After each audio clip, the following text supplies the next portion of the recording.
All right, everybody, welcome back to Southern Train Productions. We've got a really good video today. It's an update video on our outdoor layout. So many people know that we actually have a Lionel fast track outdoor railway. And over the last month and a half, I've been doing a lot of upgrades, a lot of changes. So I'm gonna walk everything through this with you guys. I'm gonna walk everything through what I've done. So first thing that I have done is I've been buying a lot of the 30-inch sections of track. So before, we had a lot of 10-inch sections where I was just buying it when I could and all that. So over the last 2 months, we've been buying up the 30-inch pieces. And so you guys, whenever we do show the layout, you'll see some new track, some old track. Now, there's nothing wrong with the old 10-inch track. We're just going to utilize that in other spots. And to be honest, the trains run smoother with less interruptions with the longer pieces of track. And that's just because there's less connections. So we do have 3 new engines on the line. One you guys have already seen, which is the CSX SD80, or is it the SD70? I got my other phone here for notes, and we'll go through everything here in a minute. But what I'm looking at right now are 2 new engines that you guys have not seen. So we're going to talk about them, and then we're going to run everything. So let's do it. All right, so our first new engine here, which we're going to have to let this one pass so we can see it. But this right here is our CSX. And what it is it's a Line Chief Plus 2.0 ET44AC engine. We got this from trains.com out of Beaufort, Georgia. It's trains with a Z. This thing runs excellent. Also, we have our Canadian National. So this right here, this is actually pulling our new consist of just manifest freight. We have a lot more new cars. I actually wound up purchasing 15, I think 1, 2, 3, 4, 5, 6, 7, 8, 9, 10, 11, 12, 13, 14, around 15 to 16 brand new O-scale cars. With the exception of 3 of them, they're not O-scale. So like these are O-scale, those back there I believe are O-scale. So that's what I've been trying to do, is actually get O-scale cars. They're a lot heavier, so I can't run as long of a train as I normally would. So this one right here, I run 2 engines, which are synced together. You can do that with the Line Chief remote. You can actually sync 2 engines together. So if you guys want a video on that one day, I can show you. Or if there's actually a guy on YouTube, I'm not sure who he is, but that's who I watch to do it. So I want to give a big shout out. These guys have a YouTube channel. The store that I purchased this from was, let's look here. Well, it just says Harry Jennings Jr. Pennsylvania. But they do have a YouTube channel. I've got a little button for them. I'll link their YouTube in the comments. So this engine right here, everything runs perfect. These do have smoke units on them and everything. I just cut them off. And guys, this thing is an amazing running train. Both of them together, synced. So we need to go up and look at all of the expansion that we've done to the line. Well, before we go and look at any of the expansions, a lot of people ask me how I run Lionel Fast Track outside and how I prevent rust. So this is what I use. I use this and No-Ox, but this right here seems a lot better. You can get it at Lowe's or Home Depot, and it's really cheap. And we're actually going to coat some track here in just a second. All right, so I'm going to show you guys how I'm going to do this. And this is how I've been doing it. So we're going to do the 3rd rail first. And what we're going to do is make a good line of this grease, if I can get it out. I've used a bunch of it, coating all this new track. So this is a graphite-based grease. And this right here, it is a 100% conductive grease. So you're actually going to gain conductivity by using this grease. The only downside is it's very slick. So you do have to run your trains really light for the first, I don't know, couple hours after you apply it to your drive track. So what I'll do is I'll do one track at a time. I did replace about 15 foot of linear track, what I'm calling the straight pieces. And what I did was I just exchanged any 3 pieces of 10-inch track to 1 piece of 30-inch. You guys see, it's turned out real well. Which you guys haven't seen the new line. We're gonna go run that here in just a minute. I'm not sure if that Union Pacific will be able to pull the new line going northbound. Normally I have another engine with it. The only thing is that engine blew a capacitor and it's currently at Lionel getting repaired. So I could untie one of these and put it in the second position, but I'm not sure yet if I'm gonna do that. All right, so let's see this train here get this grease with 0 interruptions. So what it's going to do now is take that grease and distribute it throughout the entire line.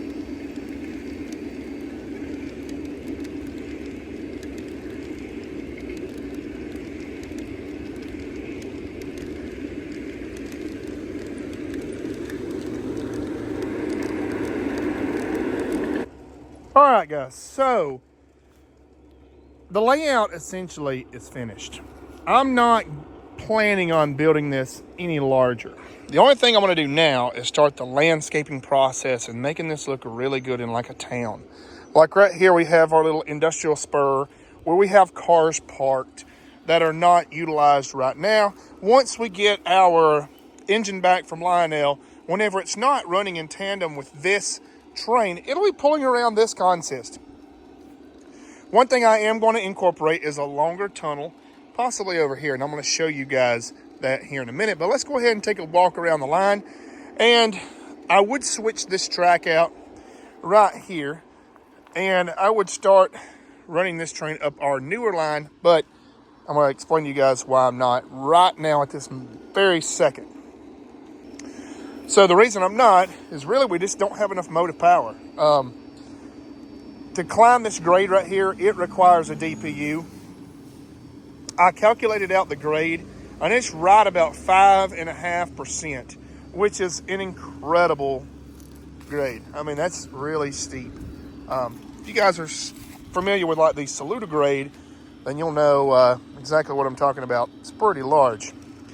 So what it does is it comes up the hill, comes around, follows the edge line of my property where people can see it from the road,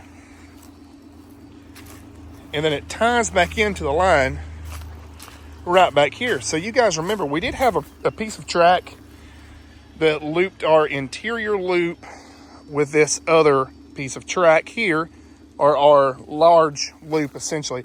So for right now, we've done away with it until our switches come in. I actually put in a big order of 072 switches from trains.com. For some reason, my last few orders, I'm not sure why, but they get routed to Concord, North Carolina, and then it takes about a week to get them, where I was getting stuff from trains.com almost next day. So what we'll do is we'll let this engine run around.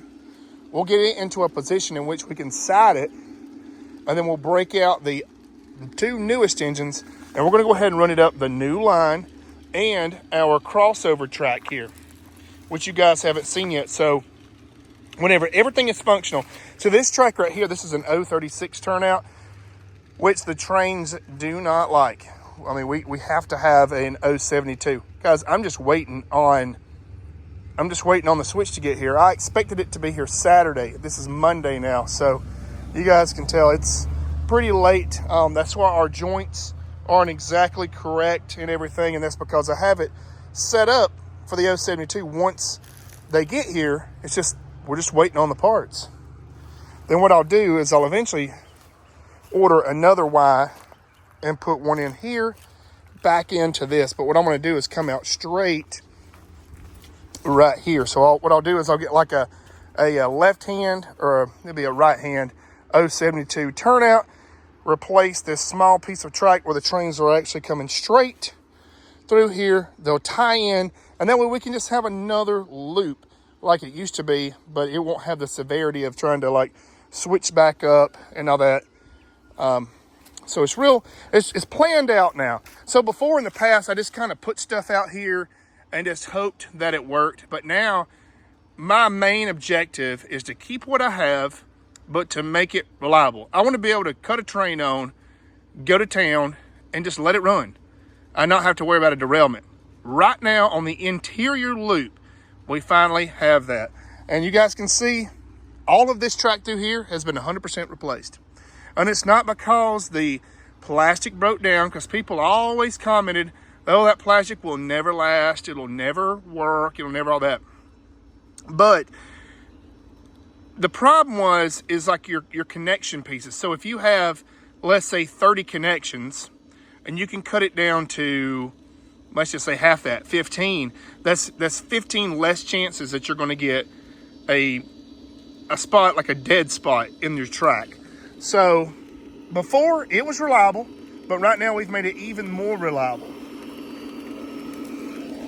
And we have added 072 curves to everything. The entire line is 072, except for one turnout down here that is 048, which is the piece that the new line comes in. So the new line is large.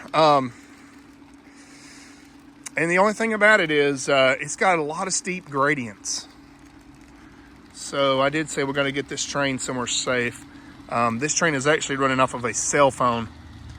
So I got to pick up one of those intermodal containers, shut the train off, and then figure out where I want to go next. So you guys hang tight. All right, so while this train's coming in, I just wanted you guys to just kind of get the scale of this layout. Now, I don't really have a lot of room to do everything that I want to do, and I don't have a lot of gradient changes like I would like. I wish I had a creek we could go over. I wish we had rolling hills that we could wind the train through, because I just don't have that here. So, we do have the line that goes into the building, and then once we switch the mega line, what I call the mega line, we can take trains up, around, into the building, which is a lot of track. Technically, I could probably cut some cars off of that Union Pacific, probably cut half and run the mega line, which that might be what we do. But realistically, let's see this double team work. I'm going to show you guys too how the turnout here is messing me up. The reason why I'm not running the mega line, I kind of have to babysit it. So I want to show you guys right now. And I'm going to show you guys how I'm actually running this train. So instead of buying another remote, I just went to my local Dollar General, found a phone for $20. 20 bucks. That's all it took, $20. Cheaper than buying a Lionel remote.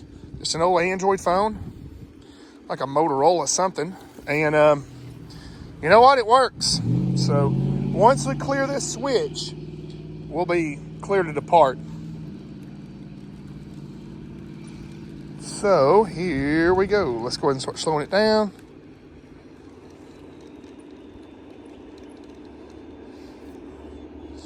All right, she has stopped, and we're going to go ahead and leave it connected. So what I'll do is I'll leave that there, because in the event in which let's just say that one of these trains or one of these train cars derail and it touches the other track, what it's going to do is it's going to send like a code to that engine, and if it's not paired to something Bluetooth, it's going to take off and it's going to absolutely scream around the line and then eventually crash. I've had this happen, and I thought about doing some crash videos, but right now I'm just trying to keep everything together, because you get some of the violent crashes like I've had out here, and I have broke cars, absolutely tore them up. So let's get this thing fired up and run it around the line.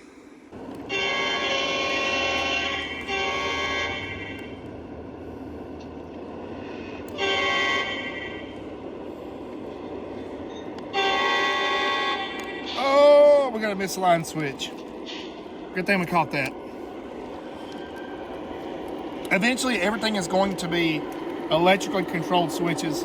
Everything's going to be on a PLC, and we're going to be able to run everything out of my building. I mean, this is the truth. This is what we're going to do. So let's go ahead and clear this switch, and then we're going to go up there and we're going to run the large line.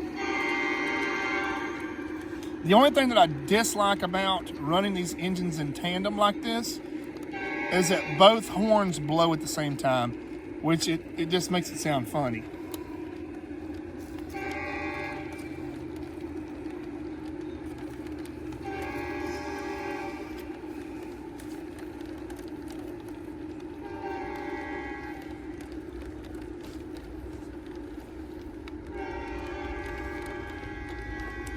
So those last three that cleared were some of our new cars.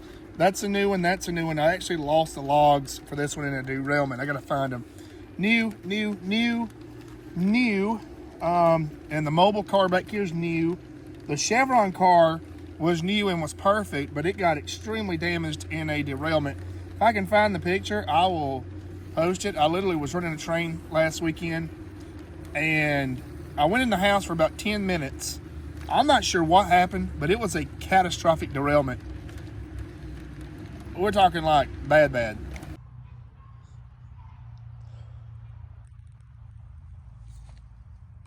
Oh no. That's a pile up. So just so you guys get an idea of how far this grease travels, look at that. So every time this runs over, or our power pickup runs over, it takes a little bit of that grease and it brings it with it. My train did stop because I've got the remote here and it can't read it, or it can't get connection through the building. So I need to go up there and put it on one of the cars so it can ride through it. All right, so our train's on the way right now. And while I have you guys, if you're still watching, hopefully you are, I want to take a vote. So I'm highly considering converting this entire line to a dead rail. And what that means is acquiring batteries that are 18 volt, let's say like a Milwaukee battery, wiring it into the engine where we no longer rely on power through the rails. I don't know, I'm thinking about it. But here we go. So beware, we might have a derailment just because of this turnout right here. So this is a really steep turnout. It's not ideal for what we have coming up the line, and we're running really steep gradients, and this isn't easy. Everything from here on out is uphill. So I'm going to watch. If we get any derailments, I'll go ahead and fix them, see how that car, yep. So here we go, round 2 back up the hill. And what I did was I went ahead and cut 10 cars off the consist. This is what they had to do on the Saluda grade. I'm not going to say that they cut 10 cars, but I know that they did cut cars on Saluda. Once we get the correct turnout, that's going to fix a majority of our problems. It'll be able to handle a lot steeper gradient without having issues. I never connected that car right.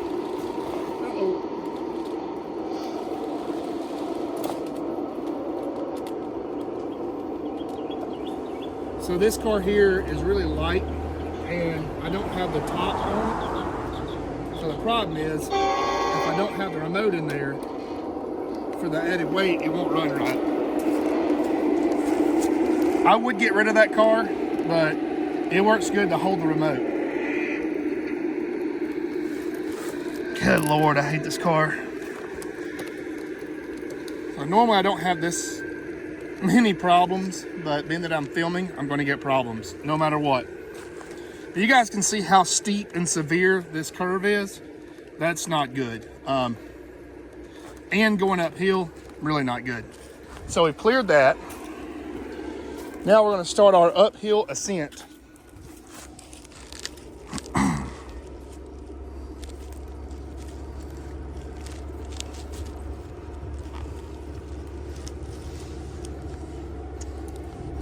I really need to measure this section out here although it's a gradual ascent, it's very steep.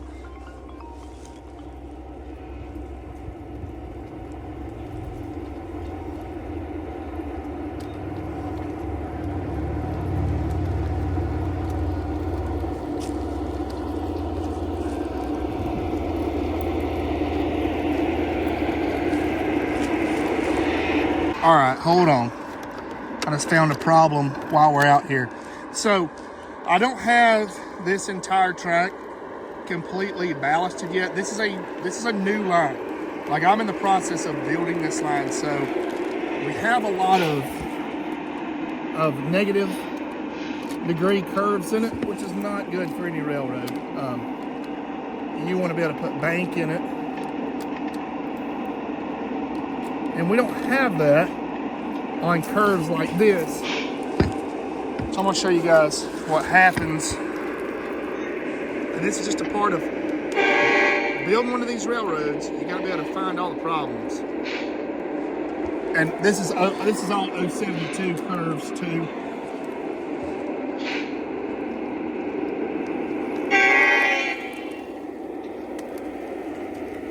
So like I said, we are climbing uphill. Honestly, that problem could have been a rock. I believe it was. Dang it. So, what I'm having to do is run this train a while and then repack all the gravel. Eventually, in the near future, I'll get several more bags of rock, and then I'll redo this entire line once everything is packed and solid. It just takes a while to get all the gravel right, or all your ballast right. So let's see if this takes this curve a lot better now.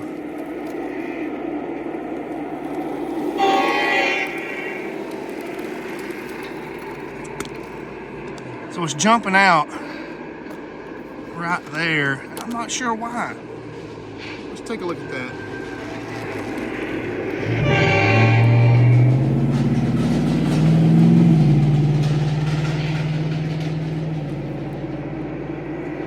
Pretty sure that this is 072. So like right there, that car's jumping out. Now we do have a lot of downward force, but I think once we get everything ballasted correctly, we get everything balanced and all the track angle right, it should be good. Like I said, this is just a preliminary run. My intermodals, they don't have this many problems coming up the grade. So that fixed it. So it's just a matter of getting everything balanced out. You see how them cars are jerking? I'm not sure why. I think we got some gravel in there.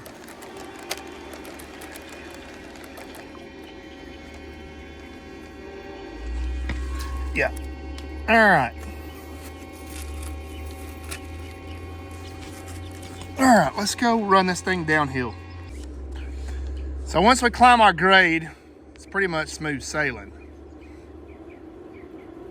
Except for that hopper car is on the ground again. I'm not sure what's wrong with it. It's been through quite a few derailments, and the trucks are not aligned like they should be. You guys can see we're still going downhill a good bit.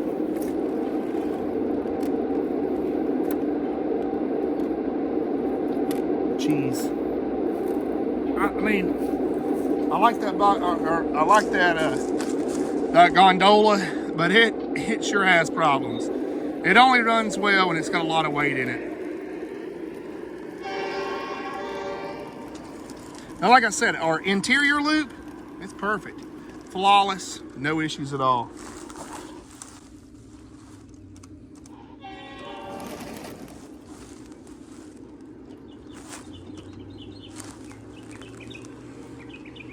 But this car definitely has problems. I've got a little bit of weight in it, but not what it needs. And then after this, we're definitely going to sideline that car. This has been the worst that it's ever ran. Which we're going to get it down here. We're going to take a look at it to see what's actually going on with it. So right now we are going down a hill. Like I said, this line here is nowhere near finished. It's gotta be leveled, it's gotta get ballasted, it's gotta get a lot of work. Let's see here. Pull this car out. I'm really not sure what's wrong with this thing. These trucks are pretty loose. I'm not sure if that makes a difference. I've had to wire these couplers shut because they don't work right. I don't know. That's one of the oldest cars that I have, and it just, unfortunately, it rides terrible, but it's a good car for what it is. All right, so since we did cut those other cars, we're going to try a maneuver right quick in order to get back there, decouple those cars.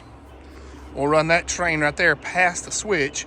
We're going to try to back it into that siding. So let's see if we can do this successfully without a big catastrophic derailment.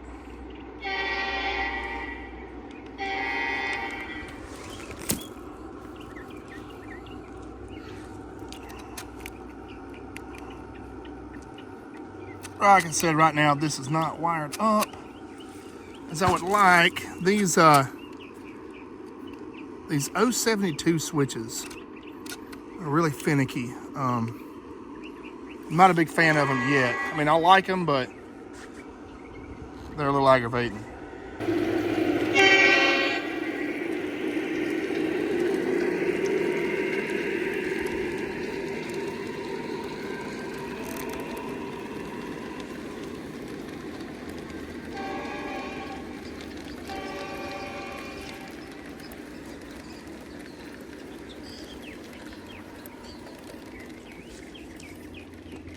All right, so we're gonna go ahead and run this train here past the switch. We're gonna do a reverse operation and get it back on the main. So that last little bit we ran was just an experimental line that we are working on. So don't judge me on the train not really running flawlessly on it. I'm waiting on parts. Unfortunately, we're just in a waiting game right now.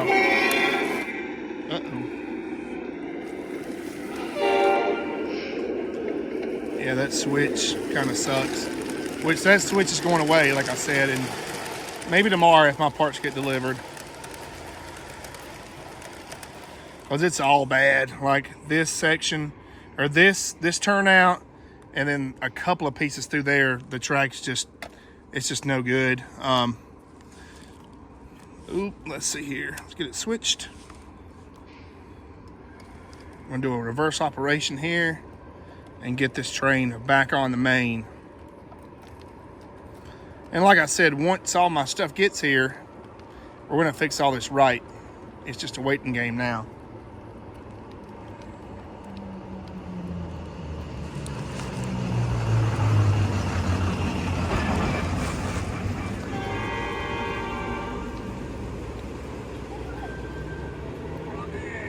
Hell yeah.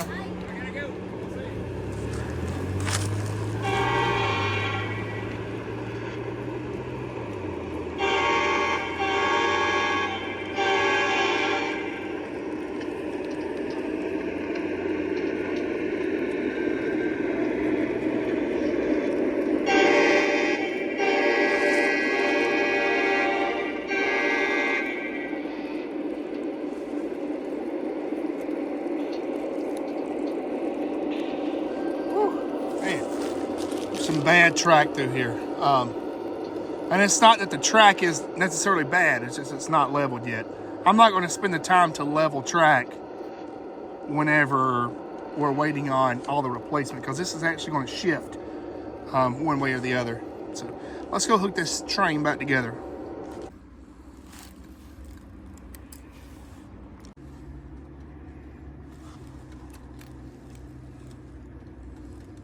Like I said, this thing runs great on the main. It's just all the new experimental stuff that we're doing has really, really got me. So let's go clear the line and we'll run this thing around on the main and see how she does. All right, so we're gonna go ahead and side this Union Pacific. Now before, we'd be able to just go straight right there and go into the other line through the side, but since we're missing that piece of track, we're gonna have to back this into the siding. That's fine, we've got room.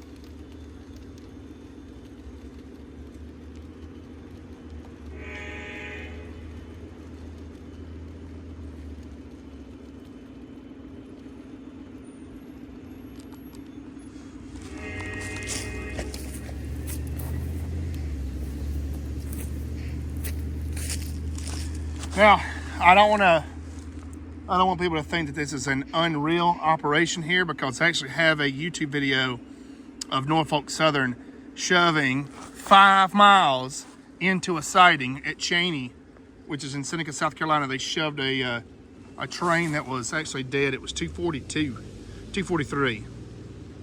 So all we're doing is doing a shove operation here into the siding. We got to go slow because this is a tight turnout. We don't want to cause a derailment.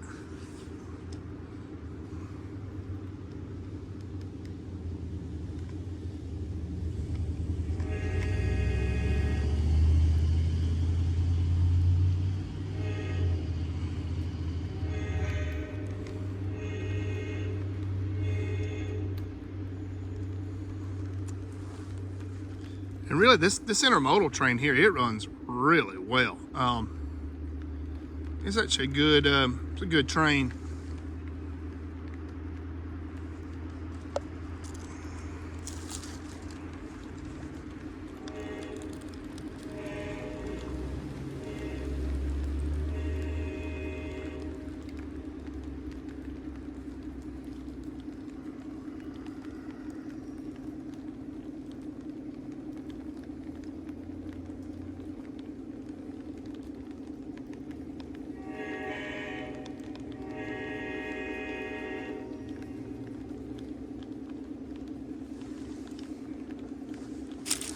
Hopefully we've got enough room on this siding for this train. If not, I'll have to... No, we're good, we're good. I remember I made this siding a lot larger.